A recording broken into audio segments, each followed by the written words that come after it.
Mesdames, Messieurs, bonjour et bienvenue dans Dimanche en politique. Dans tout juste un mois, ce sera le premier tour des élections régionales. Cette semaine, nous allons donc nous intéresser aux compétences de la région, une collectivité qui prend du poids. Les ténors politiques ne s'y sont pas trompés. Pour certains, c'est même devenu un tremplin pour la présidentielle. Ce ne sera pas le cas dans les Pays de la Loire, mais anciens ministres et députés en vue sont sur la ligne de départ pour ravir la place de la présidente sortante. Il faut dire que la région intervient partout dans notre quotidien. L'économie, la formation, les trains, les lycées, c'est le programme de cette émission avec des reportages et l'analyse d'un spécialiste, Romain Pasquier, enseignant à Sciences Po à Rennes. Nous évoquerons aussi les enjeux politiques de cette élection. La région, mode d'emploi, c'est tout de suite dans Dimanche en politique.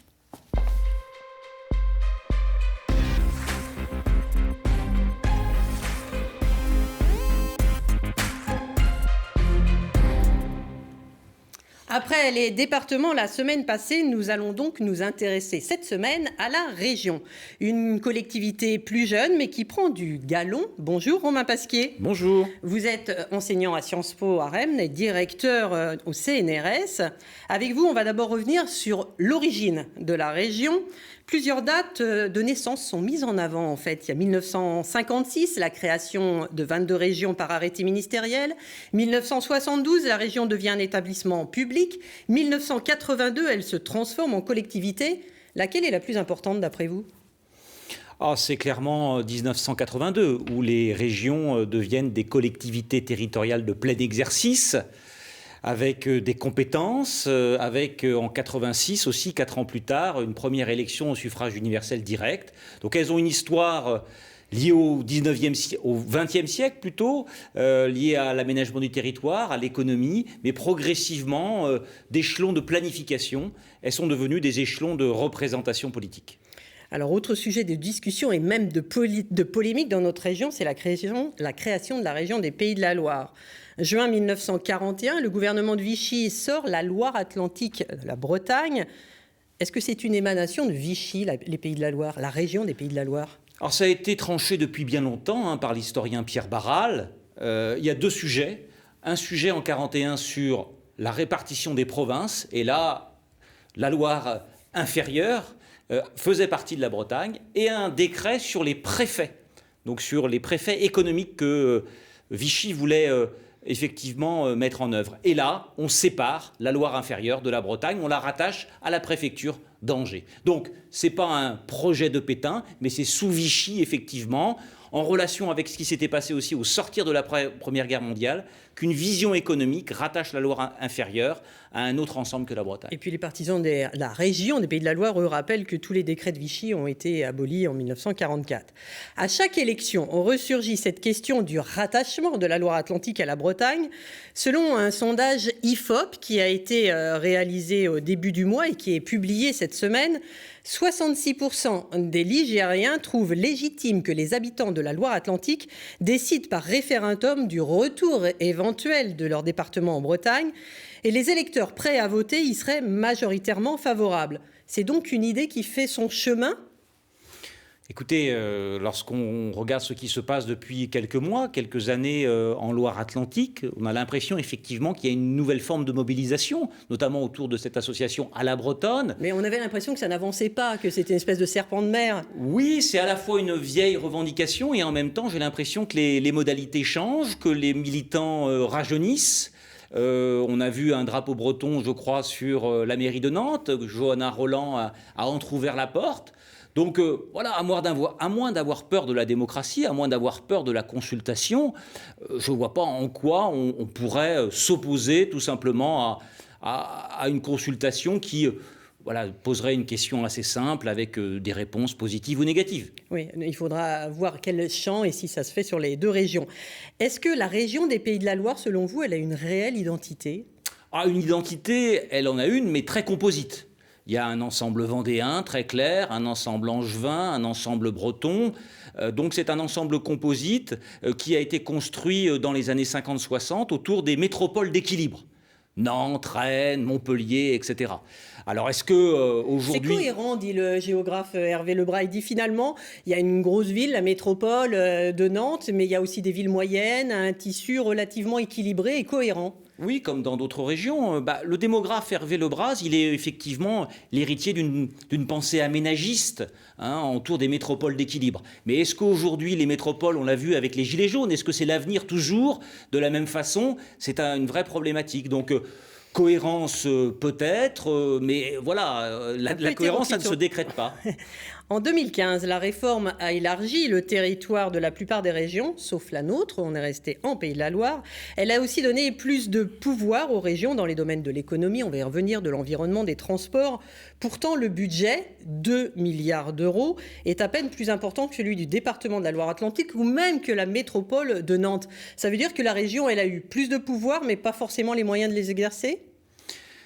Alors, c'est en partie vrai, elle a surtout des compétences qui supposent beaucoup d'investissements, alors que les départements ont beaucoup de dépenses de fonctionnement, sur les allocations sociales par exemple. Donc c'est vrai que les budgets des régions sont comparativement plus inférieurs aux communes, aux métropoles ou aux départements, mais elles ont des capacités d'investissement très nettement supérieure. Oui, on va le voir notamment dans l'économie, dans les trains, dans les lycées. On va s'intéresser donc à quelques-unes des compétences majeures de la région. On va commencer par l'économie. Depuis un an, la région a voté plusieurs plans de relance, 500 millions d'euros pour soutenir les entreprises touchées par la pandémie du Covid. C'est un reportage de Vincent Rénal et de Thierry Poirier. Cette entreprise nantaise de biotechnologie mitonne des anticorps synthétiques sur mesure, les nanophytines, susceptibles de détecter un ennemi dans le corps humain, de le cibler et de le rendre inopérant. C'est une nanophytine. Ça, c'est des surfaces qu'on modifie pour avoir comme une main qui va s'accrocher à la forme qu'on veut. Là, on a un projet sur lequel l'idée, c'est d'aller se coller sur des cellules cancéreuses et à un endroit qui est un canal où les nutriments pour la cellule rentrent. En fait, si on bouche le canal, on asphyxie la cellule et la tumeur meurt. Ces protéines serviront de base aux médicaments de demain pour lutter contre la maladie d'Alzheimer, les cancers, les infections, pourquoi pas contre la Covid. En fait, les applications sont illimitées, mais ces travaux de niche nécessitent des investissements. On a à peu près 40 mètres carrés de production, il nous en faut 500. C'est un investissement de 5 millions sur 3 ans et pour ça, on a obtenu d'une part une aide de l'État dans le cadre du plan de relance. Au lieu d'aller faire cette production au Portugal, on va la faire à Nantes. Et puis la région nous aide à financer le reste. Et mieux vaut être dans les petits papiers de la région. Le Code des collectivités territoriales modifié par la loi NOTRe précise que le Conseil régional est seul compétent pour définir les régimes d'aide et pour décider de l'octroi de ces aides aux entreprises. Le candidat idéal, celui qui crée de l'emploi en local et qui donne à la région des atouts sur le long terme. C'est elle qui organise en fait, l'accompagnement de tout le tissu économique régional. On n'est pas là pour se substituer aux banques, on n'est pas là pour se substituer à de l'argent privé, mais on est là pour faire effet de levier. Qu'est-ce que ça veut dire un effet de levier? C'est faire en sorte que pour 1 euro de la région, on soit capable d'aller chercher autour de nous d'autres acteurs économiques qui vont eux aussi investir dans l'entreprise. Algam, 250 employés, distribue des instruments un peu partout. Présente au Maghreb, en Europe, en Chine, l'entreprise nantaise s'est lancée un pari fou. Relancer la mythique marque Pleyel. Pour abriter ces pianos de prestige vendus entre 10 000 et 90 000 euros, il faut de l'air sain. Les 160 000 euros de subvention de la région ont été les bienvenus. Ça a servi à aménager 2 bâtiments. Le bâtiment qui abrite les services digitaux, en fait, tout ce qui est web, tout ce qui est développement de produits, que ce soit guitare ou que ce soit piano. Et ça a servi également, partiellement évidemment, à transformer ce bâtiment et à l'aménager de façon à ce qu'il ait des conditions hygrométriques qui permettent de recevoir les pianos. Avec la crise sanitaire, l'aide régionale s'est aussi orientée vers les entreprises en difficulté. En plus des 127 millions d'euros d'investissement en fonds propres, l'enveloppe a été augmentée de 10 millions avec le dispositif Pays de la Loire Relance pour aider les très petites entreprises à garder la tête hors de l'eau. Des dispositifs de relance, il y en a beaucoup. Romain Pasquier, est-ce qu'aujourd'hui, l'économie, c'est l'ADN de la région ? Oui, historiquement, effectivement, les régions ont été créées pour l'essentiel, pour structurer les filières économiques, être en appui des... Et ça fonctionne plutôt bien? Oui, ça fonctionne plutôt bien, hein, effectivement. Des PME, des entreprises intermédiaires pour aller à l'export, pour innover. C'est à ça beaucoup que servent les régions. En plus, elles gèrent le FEDER, le Fonds européen de développement économique régional. Ça, c'est très important. C'est donc avec l'argent régional plus l'argent européen géré par la région, il y a, comme ça a été dit dans le reportage, des effets leviers très intéressants. L'autre gros budget de la région, c'est celui dédié au transport, 381 millions d'euros dans les Pays de la Loire. La région, avec la réforme de 2015, a notamment récupéré les transports scolaires. Pourquoi ? Parce que, tout simplement, c'était des transports qui se situaient entre les zones rurales et les zones urbaines, que ça correspondait à une fonction d'aménagement du territoire, que ça pouvait être en lien aussi avec l'exercice de la compétence des TER.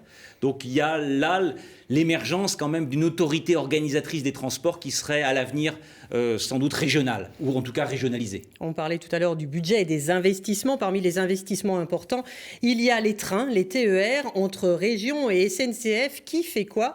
La réponse avec ce reportage de Juliette Poirier et d'Antoine Repère. Le réseau ferré des Pays de la Loire, un réseau dense.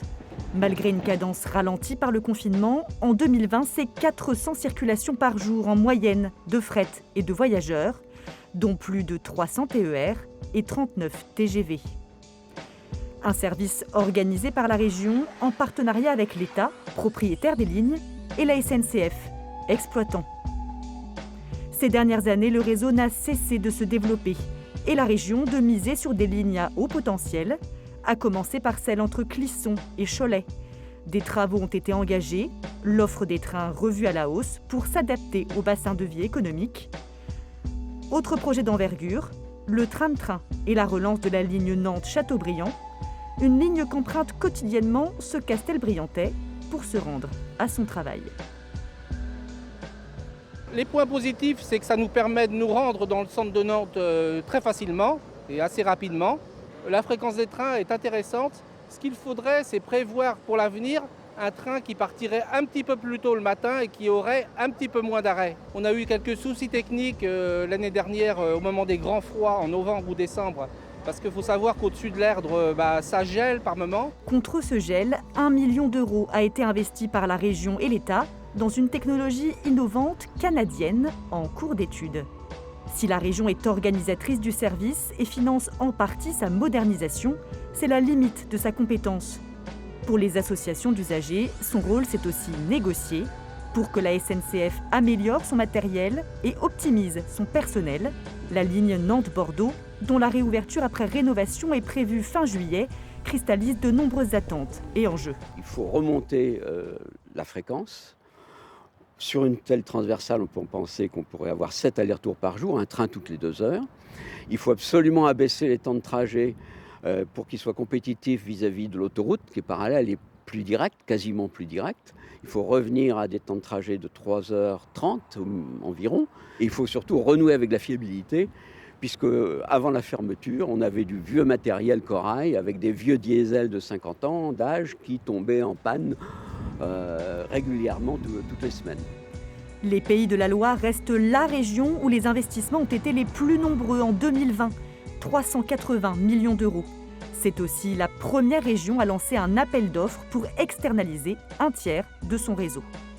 Les trains vont être exploités par d'autres opérateurs que SNCF. Donc on pense, c'est l'objectif, que la concurrence va apporter une meilleure régularité des trains.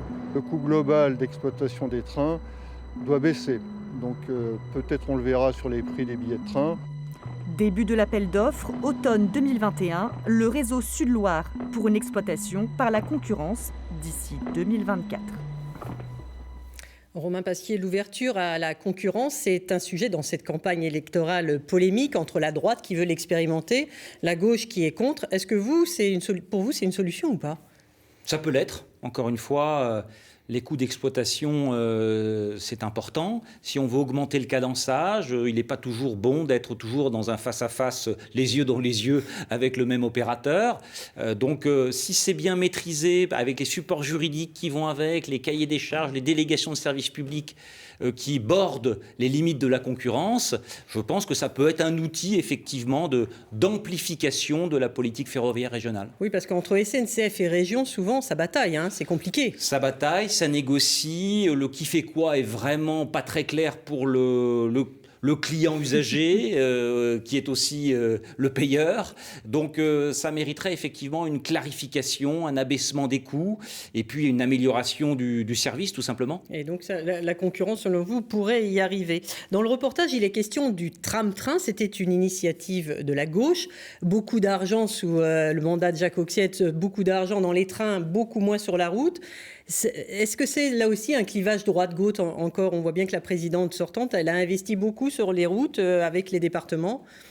Je pense que c'est un équilibre, ça dépend un petit peu des objectifs, ça dépend aussi des carburants qu'on utilise. La route, c'est pas forcément le diable si les carburants évoluent.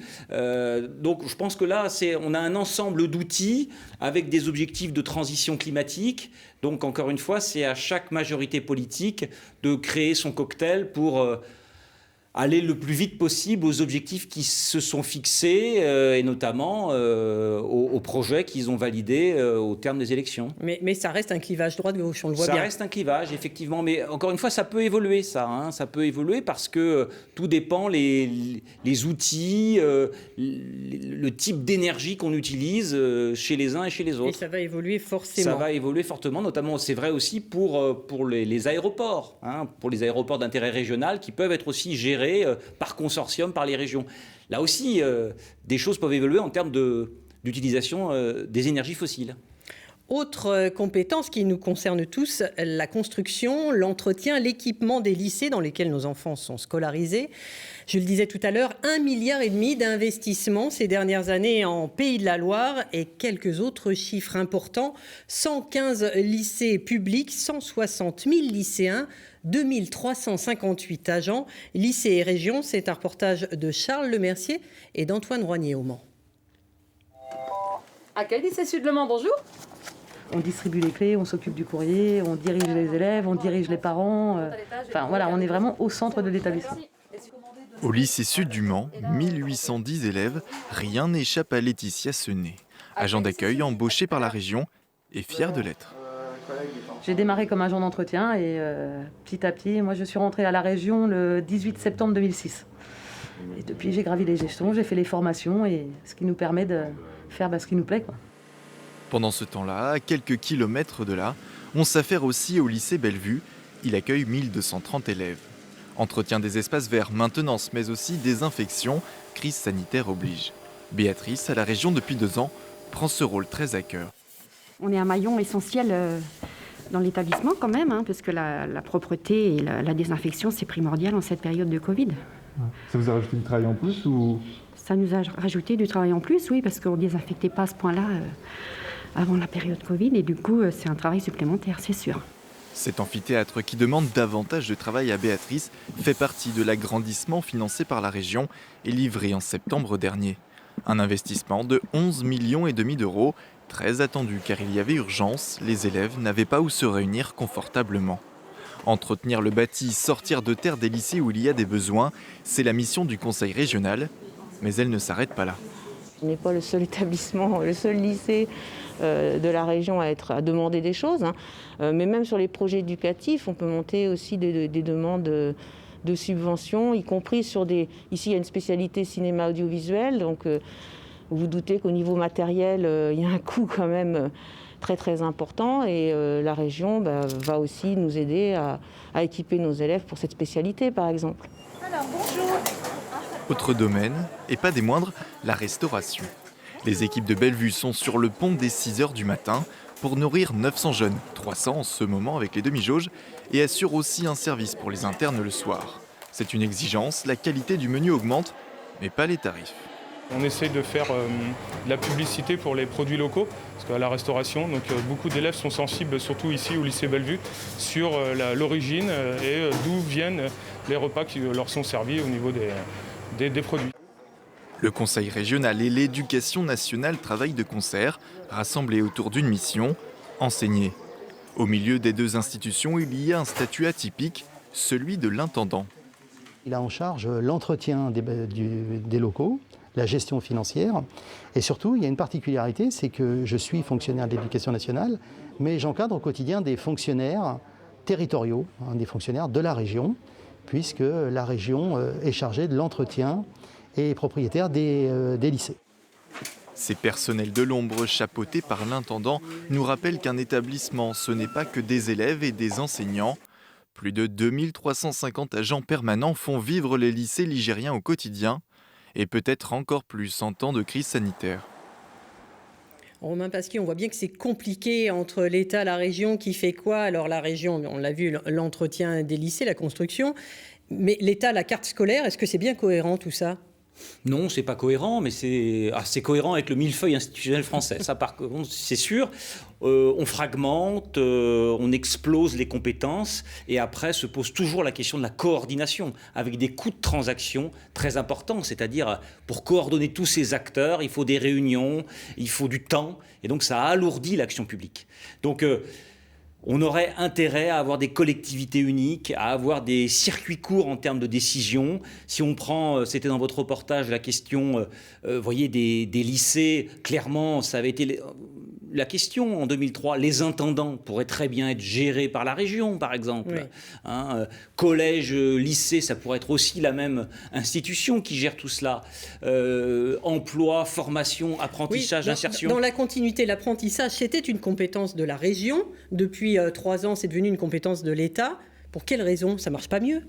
Non, ça ne marche pas mieux, mais sous la pression des entreprises, l'État a repris cette compétence pour donner aux organismes dédiés. Mais là, vous voyez, encore, on fragmente. Donc, l'apprentissage à l'État et aux entreprises, la formation à la région, l'insertion, c'est le département, et il y a Pôle emploi.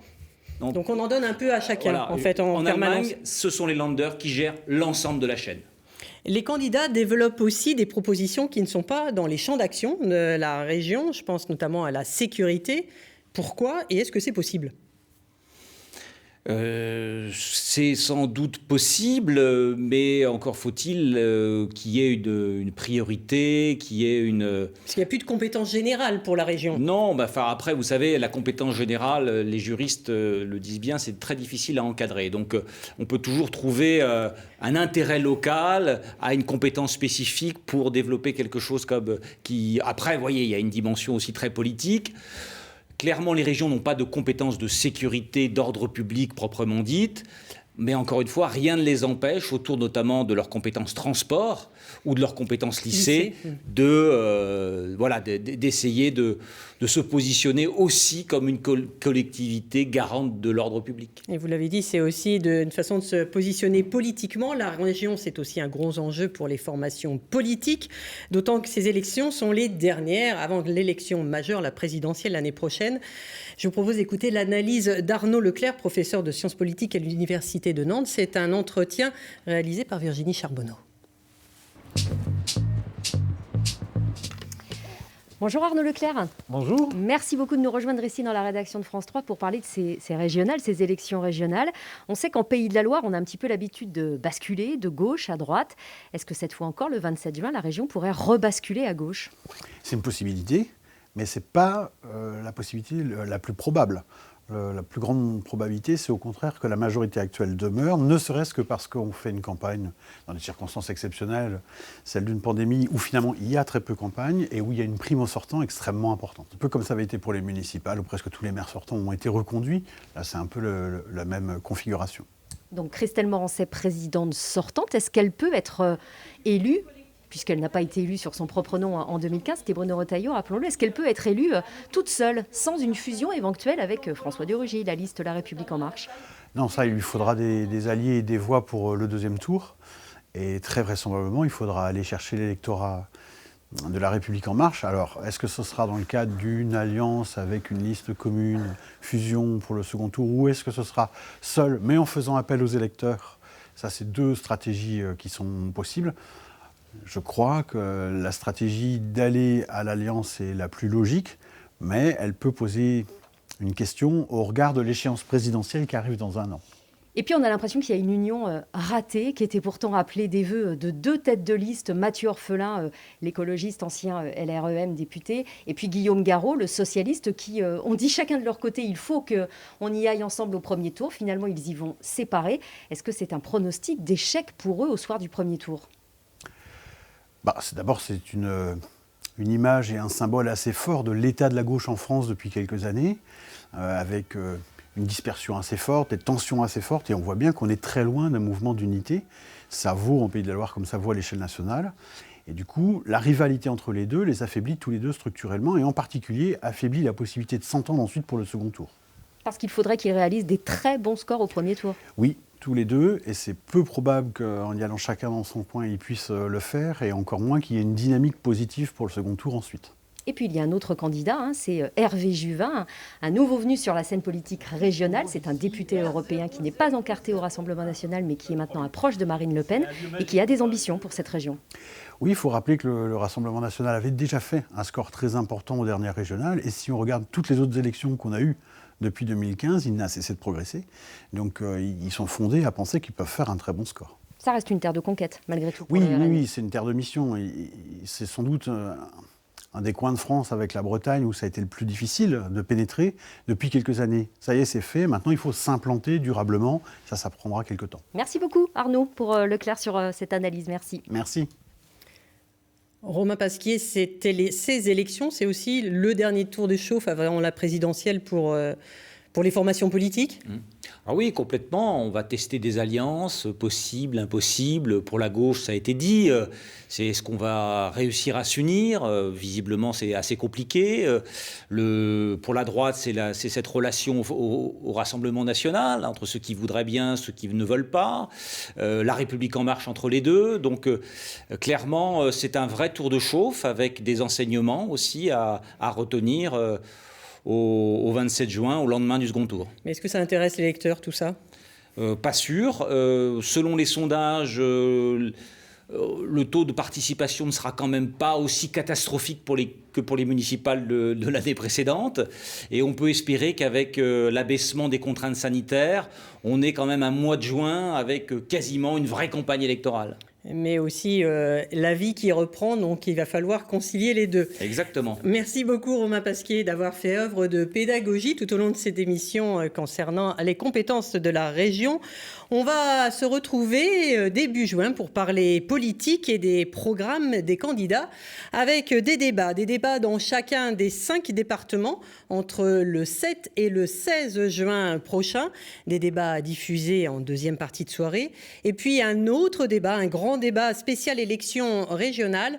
Ce sera cette fois le 9 juin avec les principaux candidats et ça sera en direct à 21h sur France 3. Tout de suite, le journal régional présenté par Myriam Engenor. À très bientôt pour tous ces débats avec les candidats au départemental et au régional. Très bonne fin de journée.